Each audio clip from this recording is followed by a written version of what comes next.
I'm Georgios Papanagnou. I'm the policy officer working on the issue of trust and public engagement for the Commission in the unit of open science.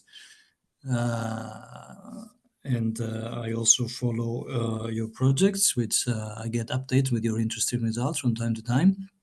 I will be pretty brief. I will just outline a few of the key elements that guide our activities in this area. And I mean, the general framework, as you probably are aware, is a pact for R&I and the current and the future era policy agenda, which places an emphasis and highlights societal engagement as a major principle for R&I and calls for action to that effect. And of course, on the basis of previous framework programs and all our experience and also our work with you, the research community and the member states, we know that the citizen societal engagement in R&I contributes to excellence and effectiveness, and of course here for the purposes of today, to trust of science. I mean, this is a bundle of interconnecting foci and issues. And for us in the Commission, of course, societal engagement through open science is part of what we understand as scientific excellence. But at the same time, because we want to be aligned with the goal of societal engagement and listening and to society's concerns and aligning to societal expectations, and responding to societal expectations, we also investing into channels and better ways of building links between science and society. And these are the principles that underline the current framework program. Citizen societal engagement is the program principle and, of course, an operational objective. Importantly, it's mainstream and embedded across the whole framework program, open science, and that includes public engagement and is part of, as I mentioned, of the award criteria and reporting and monitoring and the key impact pathways whereby we follow and monitor the wider impact of the whole framework program. In the more particular now, in our part of the working program, we have set in motion in the last years actions on R&I and citizen science and science communication. We have a citizen science project. We have citizen science projects, including a platform to widen and strengthen the science community. We have R&I projects, one that started in the last year as well, that again take the mantle from all the investment that we have done in the previous years and try to do the distillation and the synthesis and to build further capacities on the basis of the knowledge that has been generated. Of course, we have your projects, which are all excellent on drivers of mistrust and understanding the complex issues around mistrust and the mediating agents and factors and actors and how we can tackle and have recommendations to that effect to tackle the challenges.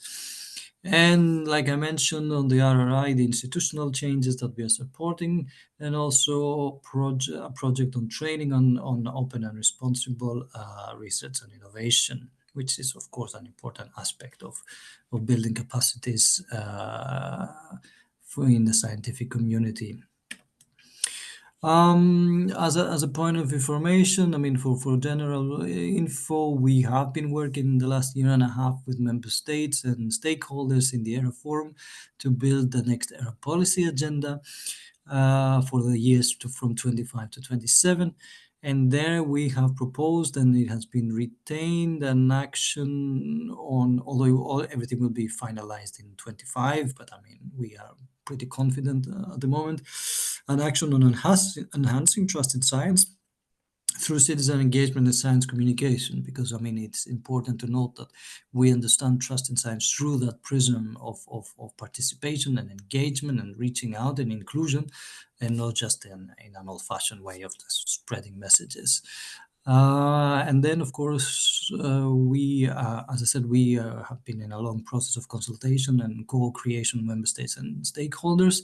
And we have also tabled another action on equity in open science, where again, we try on basis on evidence generated by the scientific community and lessons and experiences shared with us, to have a reflection and crucially also activities on issues that pertain to equity, because implementing open science, of course, is an investment, and it requires certain costs, but also it involves other issues like access, who gets access to open science, who has the tools, who has the capacities, and generally it relates to wider issues of stratification in academia, which also influence, as I said, the capacity and the ability of researchers to actually partake in open science and to contribute to an open science research environment.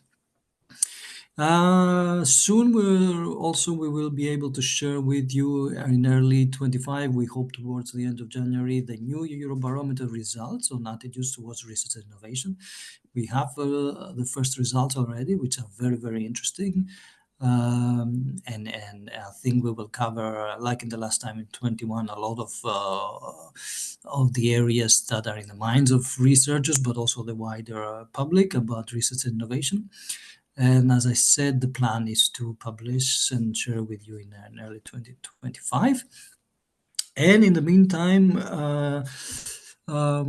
we have been working, like I said, in the current ERA policy agenda with member states in a mutual learning exercise, which brings together representatives of administrations or research councils or ministries from member states to generate learning and insights in this particular instance on the issue of public engagement in R&I.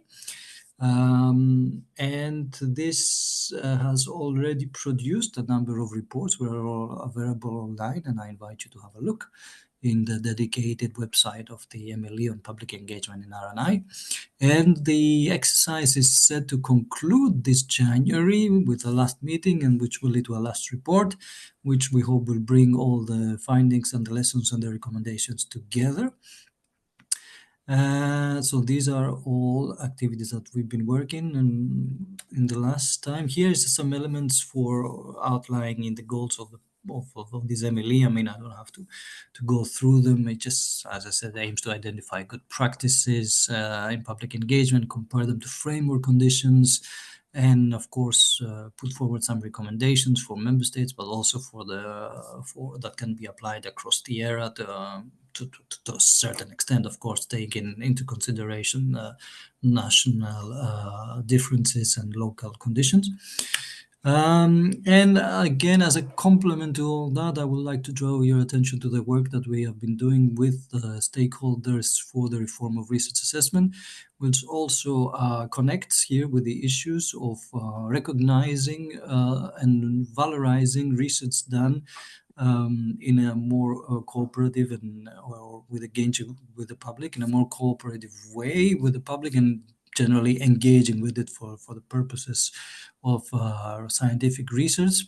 And this is one of the elements, together with open science, that we try to work on as part of our efforts to modernize a bit, or renew or revamp and make more equitable and more responsible the whole framework of rewarding and recognizing the multiple efforts that scientists do.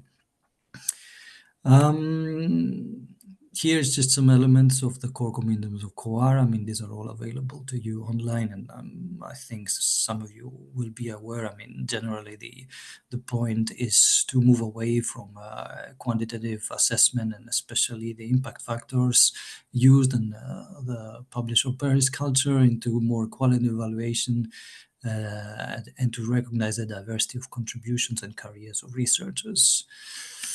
And with this, I will end here. I'm happy to listen to your discussions and comments, and thank you very much.